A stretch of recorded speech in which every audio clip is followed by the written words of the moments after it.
नमस्कार दोस्तों, welcome back to JD education. आशा करती हूँ आप सब बहुत अच्छे होंगे और अच्छे से अपने एग्जाम की प्रिपरेशन कर रहे होंगे। सो गाइस, आज हम लोग प्रोफेसर राजेंद्र सिंह, जिसको कि शॉर्ट फॉर्म में रज्जू भैया यूनिवर्सिटी के नाम से जानते हैं, आपके प्रयागराज में स्थित है, के बीएड सेकंड सेमेस्टर के फर्स्ट कंपलसरी पेपर के सेकंड यूनिट के एक नया लेक्चर की शुरुआत करने जा रहे हैं। तो इसके पहले हमने बहुत सारे लेक्चर्स अपलोड करे हैं, तो आपने नहीं देखा तो फिर क्या ही किया। आपको क्या करना है, सिंपली चैनल पर विजिट करना है एंड अपनी सारी क्लासेस को वहाँ से देख लेना है। एंड गाइस, अगर आप चैनल पर अभी फर्स्ट टाइम आए हैं तो प्लीज़ जरूर से चैनल को सब्सक्राइब करके रखिएगा, क्योंकि आने वाले समय में बीएड से रिलेटेड जितने भी इन्फॉर्मेशन होंगे, जितने भी अपडेट्स होंगे, क्लासेस एंड ऑल, हम पूरी कोशिश करेंगे कि हाँ, आप तो ईजिली आप तक पहुँचा पाए। सो प्लीज़ जरूर से सब्सक्राइब करके रखिएगा। एंड अगर अभी तक आप हमारे साथ नहीं जुड़े हैं, कहाँ पर, व्हाट्सएप पे, टेलीग्राम पे, सो गाइस प्लीज़ जरूर से जुड़ जाइए, क्योंकि जितने भी क्लास की notes, PDFs and information links वगैरह हम सब कुछ वहीं पे शेयर करते हैं। एंड अगर आपको हमसे बात करना है तो प्लीज़ आप जरूर से जुड़ना ना भूलें, और वहाँ पे आप हमारे साथ इजीली जुड़ के हमसे बात भी कर सकते हैं। कोई भी क्वेरीज होगी तो वो शॉर्ट आउट भी हो जाएंगे। सो प्लीज़ जरूर से जुड़ें। एंड वन मोर थिंग, कि आपका जो रिजल्ट है वो 15 से 20 फैब के बीच में, या फिर आप कह सकते हैं कि 12 से 20 के बीच में आने वाला, तो कभी भी आ सकता है। तो आपको बिल्कुल भी परेशान होने की ज़रूरत नहीं है, और पूरी शिद्दत के साथ अपने जो सेकंड सेमेस्टर का एग्ज़ाम है उसकी प्रिपरेशन कर देनी स्टार्ट हो, है ना, इसकी प्रिपरेशन करना स्टार्ट कर देना होगा। क्योंकि आपको जो एग्ज़ाम है मई में होगा, तो आपको अभी से अपनी प्रिपरेशन शुरू कर देनी चाहिए। तो आइए हम लोग अपने लेक्चर की शुरुआत करते हैं। एंड लेक्चर स्टार्ट करने से पहले वांट टू से thank you all guys, because you guys now supporting too much. Thank you so much for your love, for your support. ऐसे हम लोग एक दूसरे का सपोर्ट करते रहेंगे और आगे बढ़ते रहेंगे। Let's learn together and enjoy learning. तो आइए हम लोग अपने लेक्चर की शुरुआत करते हैं। तो आज का हमारा जो टॉपिक है वो issues related to access, equity, quality and governance in education. ठीक, तो आज का यही हमारा टॉपिक है, शिक्षा में पहुंच, समानता, गुणवत्ता एवं शासन से संबंधित मुद्दे। तो बिल्कुल आज हम लोग इसकी चर्चा करने चलते हैं। तो आइए हम लोग वन बाय वन सारी चीज़ों को कवर करते हैं। ठीक, तो सबसे पहले हम इसका एक इंट्रोडक्शन नॉर्मल देख सकते हैं कि हाँ, ये क्या है क्या नहीं है। ठीक, तो इसकी शुरुआत करते हैं हम लोग अपने लेक्चर की। सबसे पहले इसका हम भूमिका देखते हैं कि हाँ, ये क्या है। तो education plays a crucial role in a social transformation and national development. कि किसी भी राष्ट्र का जो विकास होता है, किसी भी समाज का जो परिवर्तन होता है, या किसी भी इंडिविजुअल का जो उसमें चेंजेस आते हैं, जो उसका डेवलपमेंट होता है, उसमें अगर सबसे बड़ा किसी का योगदान होता है, मीन्स किसी का कंट्रीब्यूशन होता है, तो वो क्रूशल रोल जो होता है ना, वो शिक्षा का ही होता है। मीन्स शिक्षा ही वह सकती है जो व्यक्ति का, जो कि समुदाय का, या फिर जो समाज का क्या करती है, विकास कर सकती है। तो इस तरीके से किसी भी नेशन का डेवलपमेंट होने के लिए तो इसकी सबसे महत्वपूर्ण भूमिका होती है।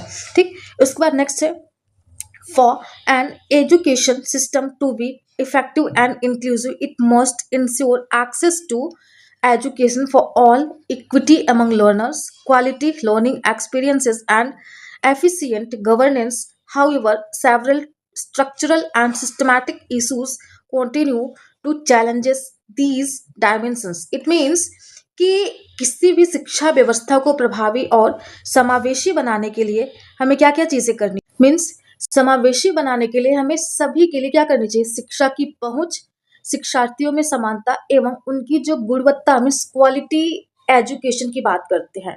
एंड उनकी जो लर्निंग होती है, जो वो कुछ भी सीख पाते हैं, उसमें भी क्वालिटीज होनी चाहिए। ऐसे नहीं कि जो मर्जी वो सीख ले, बट उसमें quality learning, means quality education की बात करते हैं। और एक प्रभावी शासन आवश्यक है ना। तो ये सारी चीजें हमें देखने को मिलती हैं। किंतु अनेक संरचनात्मक एवं प्रणालीगत समस्याएं इन आयामों को क्या करती हैं, प्रभावित करती हैं। तो बिल्कुल हम इसमें क्या क्या आयाम है जो प्रभावित करते हैं, बिल्कुल हम लोग इसी की चर्चा करने जा रहे हैं। आइए हम लोग देखते हैं वन बाय वन, मतलब वो कौन कौन से ऐसे डायमेंशंस हैं जिनका इम्पैक्ट हमारी एजुकेशन पे पड़ता है। तो आइए हम लोग इसकी चर्चा करते हैं। सबसे पहला, issues related to access in education. It means कि शिक्षा में पहुंच से संबंधित जो चिंताएं हैं, जो मुद्दे हैं, उसकी हम लोग चर्चा करते हैं। मीन्स वो क्या क्या मुद्दे हो सकते हैं जो हमें शिक्षा से पहुंच में, यानी कि जब हम शिक्षा तक पहुंच पाए, यानी कि हम शिक्षा को अचीव कर पाए, उसको रोकती हैं।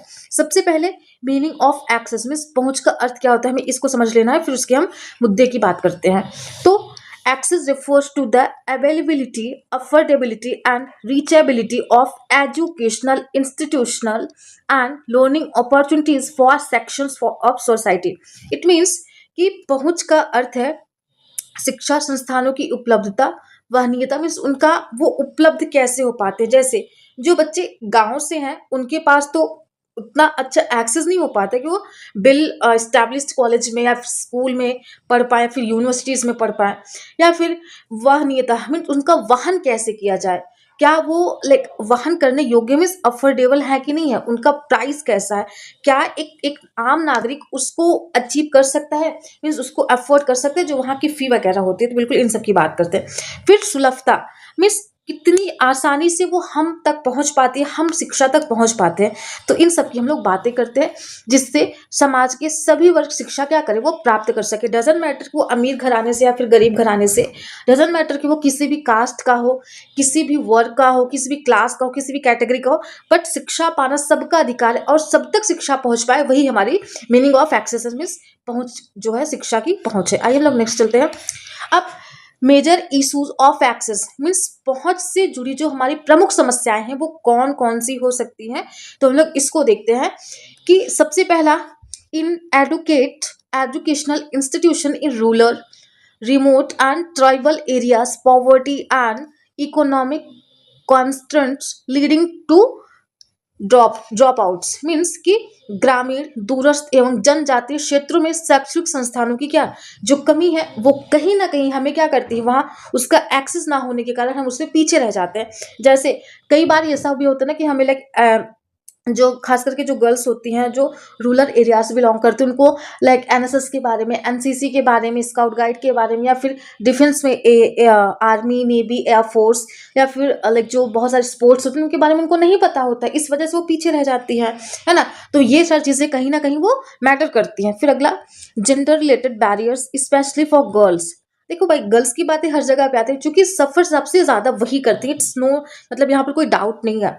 गरीबी और आर्थिक बाधाओं के कारण ड्रॉप आउट की जो गरीबी होती, सॉरी, हाँ, अच्छा, विशेषकर बालिकाओं के लिए लैंगिक बाधाएं मीन्स जो बालिकाएं होती हैं उनके लिए जो जेंडर लाइक डिस्क्रिमिनेशन होता है कि ये तो लड़की है क्या ही कर सकती है, अरे ये लड़की है शादी करके जाएगी तो उसको तो खाना बनाना, फिर इसको क्यों पढ़ाना, अरे कौन सा ये कलम चलाएगी ना। तो ऐसी ऐसी बातें हम लोग को सुनने को मिलती हैं। तो बिल्कुल ये कहीं ना कहीं हमारा जो एक्सेस है उसको क्या उसके लिए बैरियर का काम करती है, ये बहुत बड़ा हमारे लिए बाधक तत्व होता है।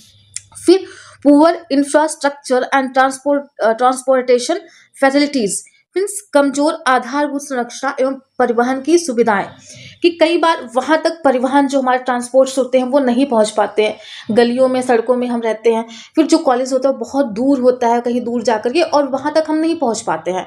हमारे यहाँ तक मीन्स हमारे घर तक वो ट्रांसपोर्टेशन नहीं हो पाती, हमारे घर तक वो गाड़ियां नहीं आ पाती, तो हम नहीं पहुंच पाते हैं। तो कहीं ना कहीं वो हमारी एक्सेस जो है वो कम हो जाती है। फिर अगला, digital divides restricting access to online education means online शिक्षा में बाधा बनाने वाला डिजिटल विभाजन, कि कई बार ऐसा होता है कि हमारे यहाँ पे 2G नेटवर्क होता है बट आज के टाइम पे 5G चल रहा है, तो हम लोग उससे सफ़र कर रहे होते हैं, हमें पास वो एक्सेस नहीं होता कि हम कंप्यूटर ले लें, लैपटॉप ले लें, या फिर एक अच्छा सा आईफोन ले लें, या फिर क्या कहते हैं उसको, पैड वगैरह क्या बोलते हैं उसको, हाँ वही लैपटॉप वगैरह है ना। तो वो उन सब का हमारे पास क्या होता है, एक्सेस नहीं हो पाता, तो उसकी वजह से हम लोग पीछे रह जाते। तो और यही सारी जो चिंताएं हैं, जो मुद्दे हैं, हम एजुकेशन तक प्रॉपर नहीं पहुंच पाते हैं।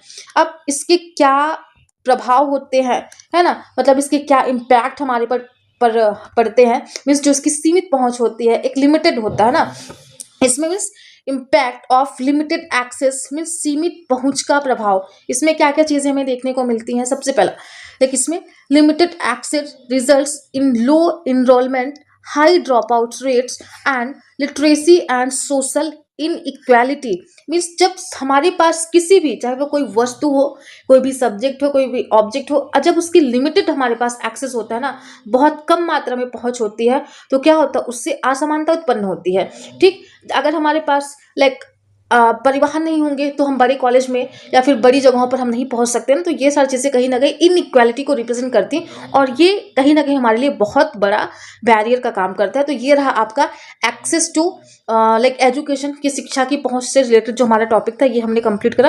अब हम जो हमारा सेकंड टॉपिक है, आइए हम लोग उसकी चर्चा करते हैं। हमारा सेकंड टॉपिक क्या है कि issues related to equity in education means शिक्षा में समानता से संबंधित मुद्दे, ये तो हमने पहुंच की बात करी थी, मीन्स की शिक्षा की जो पहुंच है। But here we are going to talk about ना इक्वालिटी, इक्विटी मीन्स समानता की बात करते हैं।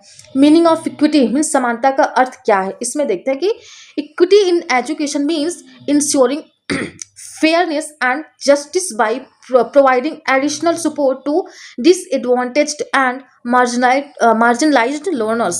कि मतलब शिक्षा में समानता से अर्थ है, मतलब शिक्षा में समानता से तात्पर्य उस अर्थ से है कि जहां पर इंश्योरिंग फेयरनेस यानी कि जो न्यायपूर्ण होता है, और एक प्रकार से कह सकते हैं ना कि फेयरनेस एकदम क्लियर कट है ना, एंड जस्टिस बाय प्रोवाइडिंग कि उनको हम प्रोवाइड कर सके additional support means extra support means अतिरिक्त उनकी सहायता प्रदान कर, किसको, जो जिनके पास एडवांटेज नहीं होते, जिनको लाभ नहीं मिल पाते, वो लाभार्थी जिनके पास वो पहुंच नहीं हो पाती है, वो अलाभान्वित हो पाते उनसे, तो उनको हमें क्या करना है, लाभ उनको लाभान्वित करता है, उनको लाभान्वित करवाना है। एंड मार्जिनलाइज्ड और जो लाइक एक्सक्लूड कर दिए हों उस टॉपिक से, उस समाज से या फिर उस शिक्षा से या फिर उस व्यवस्था से, उनको क्या करना है, एडिशनल सपोर्ट करना है। और इस तरीके से हम इक्विटी को क्या कर सकते हैं, यहाँ पर डोमिनेट बना करके रख सकते हैं, मीन्स इक्विटी सबके लिए हम शामिल कर सकते हैं। अगला इसमें मेजर इशूज क्या क्या हैं, इसकी एक बार चर्चा करते हैं कि मेजर इशूज ऑफ इक्विटी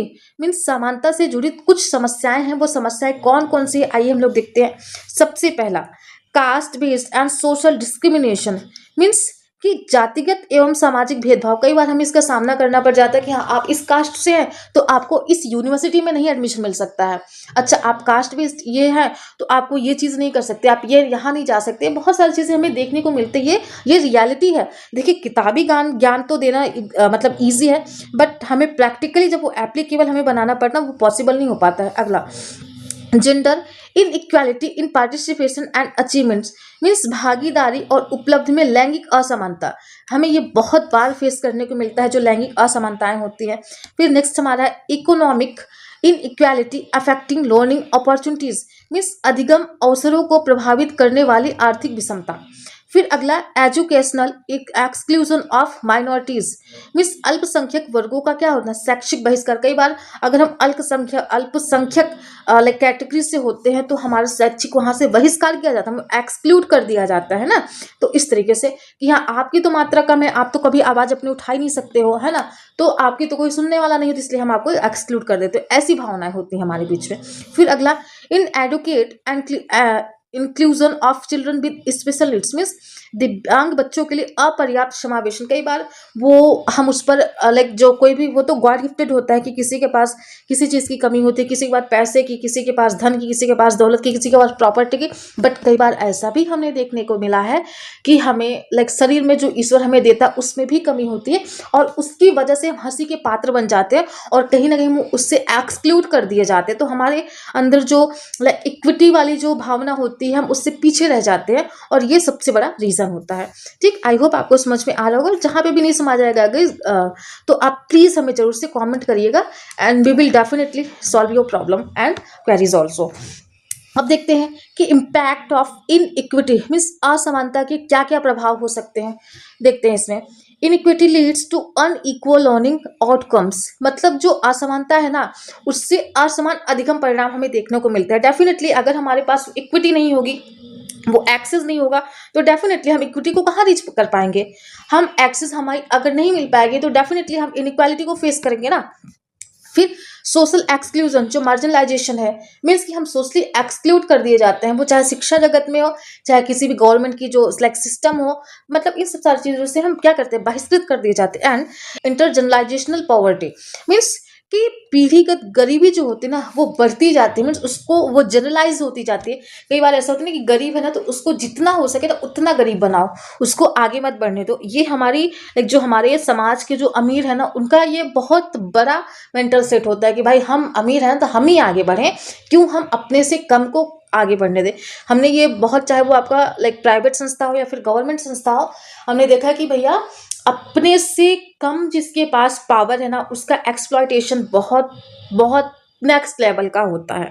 तो ये सारी चीज़ें कहीं ना कहीं असमानता फैलाती है और इससे ही क्या होते हैं, पीड़ित होते हैं। अगला हमारा नेक्स्ट जो टॉपिक है कि issues related to quality in education. अब पहला तो हमने देखा एक्सेस, दूसरा हमने equity. Now we are going to discuss about ना कि related to quality education means शिक्षा में गुणवत्ता, ये वाला टॉपिक हम कवर करने चलते हैं। तो आइए हम लोग इसको भी देखते हैं कि ये क्या है क्या नहीं है। So, quality education focuses on effective teaching, learning processes, relevant curriculum, skill teachers, and meaningful assessment. Means कि गुणवत्तापूर्ण शिक्षा में प्रभावी शिक्षण, अधिगम प्रक्रिया, उपयुक्त पाठचर्या, दक्ष शिक्षक और सार्थक मूल्यांकन शामिल होते हैं। मीन्स अगर हमें किसी को भी क्वालिटी एजुकेशन देना है ना, तो हमें जो इफेक्टिव टीचिंग लर्निंग प्रोसेस होता है उसको शामिल करना होगा। हमें रिलेवेंट करिकुलम, जो हमारे व्यावहारिक जीवन से क्या हो सके, जो हमारे रियल लाइफ से जुड़ सके, हमें उसको शामिल करना होगा। एंड स्किल टीचर्स, और हमें एक कौशल से परिपूर्ण टीचर को क्या करना, अध्यापक को उसमें शामिल करना होगा। एंड मीनिंगफुल असेसमेंट, कि हम सार्थक मीन्स किसी भी लाइक कास्ट या फिर डिस्क्रिमिनेशन वाला असेसमेंट नहीं करना है, हमें फेयर असेसमेंट करना है। मीन्स एकदम एक प्रकार से बोले ना क्लियर कट होना चाहिए। तो इस तरीके से अगर हमें क्वालिटी एजुकेशन देना तो ये सारी चीज़ें हमें शामिल करनी होंगी, otherwise we can't provide quality education in our society. आइए इससे जुड़ी कुछ समस्याएं हैं, उस पर हम लोग एक नज़र देखते हैं। आई मीन उस पर भी एक नज़र डालते हैं कि हाँ ये क्या क्या समस्या हमें देखने को मिलती है। And definitely it's very reliable topic and you will enjoy, I am also enjoying this topic as well. So shortage of trained and qualified teachers. Means कई बार ऐसा होता है कि हम बीएड के बच्चों को तो पढ़ा रहे होते हैं बट हमने बीएड नहीं करा होता है ना। कई बार ऐसा भी होता है कि हम नेट के बच्चों को पढ़ा रहे होते हैं बट हम नेट क्वालिफाई नहीं होते। डजंट मैटर यार कि आप, ठीक है, हम एक चीज़ मानते हैं कि हाँ हर आईएएस जो बनने वाला बंदा होता है, फिर जो बच्चा होता है, जो लर्नर होता है, वो उसको जो पढ़ाने वाला टीचर आईएएस नहीं होता बट उस लेवल की उसके पास एक्सपर्टीज़ होती है ना। तो एटलीस्ट आप में वो एक्सपर्टीज़ होनी चाहिए कि हाँ आप उनको टीच कर सको, फिर तो सही। अदरवाइज यार ये तो फेयर नहीं होता है इस तरीके से। फिर अगला, outdated and examination oriented curriculum. Means कई बार हमने देखे हम वही जो पुराने टाइम से चला आ रहा है, जो घिसी पिटे वही जो हमारे सिलेबस हम उसी को करते जाते हैं, और हमारा जो पाठ्यक्रम होता है ना सिर्फ और सिर्फ परीक्षा को पास करने से रिलेटेड होता है, उसके आगे हम लोग कुछ नहीं करने जाते। तो ये हमारे लिए कौन बहुत बड़ा इम्पैक्ट बनता है, मीन्स इशू से रिलेटेड होता है।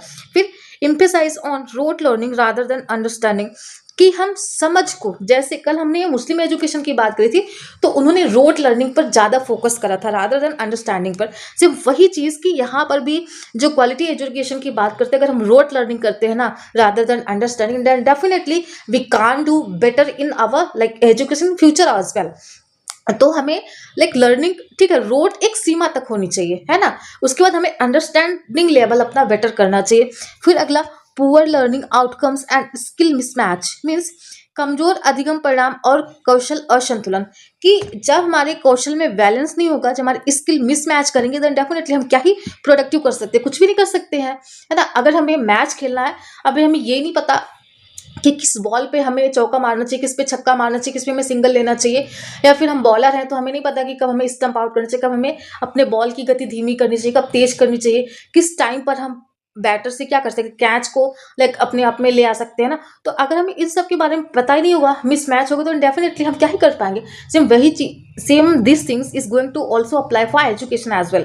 एंड दिस स्किल लाइक जो हमारे स्किल वाला टॉपिक है ना, ये अप्लाई होता है जीवन के हर क्षेत्र में, है ना, इस तरीके से। फिर inadequate in infrastructure and learning resources, means अपर्याप्त शैक्षिक संसाधन और असंरचना। तो कहीं ना कहीं ये सारी जो समस्याएं हैं, ये हमारी क्वालिटी एजुकेशन को हम तक पहुंचने में क्या करते हैं, एक बैरियर का काम करती हैं।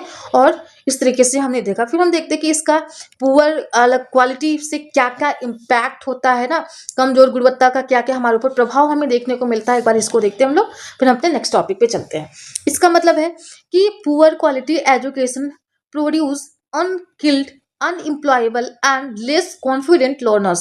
मीन्स अगर हमारी जो शिक्षा की गुणवत्ता है ना वो कमजोर होगी, वो बहुत लिमिटेड अमाउंट में होगी, देन डेफिनेटली क्या होगा, कि इसमें शिक्षा से अकुशल, बेरोजगार और आत्मविश्वास की कमी वाले शिक्षार्थी तैयार होते हैं।